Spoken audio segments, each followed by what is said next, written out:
കണ്ണാടം പൊത്തിക്കളിക്കാം, മണ്ണപ്പം ചുട്ടുവിളമ്പാം, ചക്കര മാവിൻ ചോട്ടിൽ കൊത്തൻ കല്ലാടാമെന്നും ആലിലകൾ നാമം ചൊല്ലും അമ്പലം കാണാം.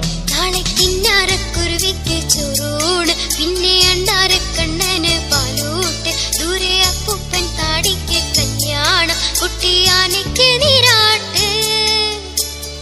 വെണ്ണില ചന്ദനക്കിണ്ണം പുന്നമടക്കായലിൽ വീണേ, കുഞ്ഞിളം കയ്യിൽ മെല്ലെ കോരിയെടുക്കാൻ വാ. മുണ്ടകൻ കൊയ്ത്തു കഴിഞ്ഞ് ആറ്റക്കിളി പോകും നേരം മഞ്ഞണി. അപ്പം ഇന്ന് രാത്രി ദോശയും പനീർ മസാലയാണ്. പിന്നെ മറക്കാതെ ഒന്ന് സബ്സ്ക്രൈബ് കൂടെ ചെയ്തേക്കണേ.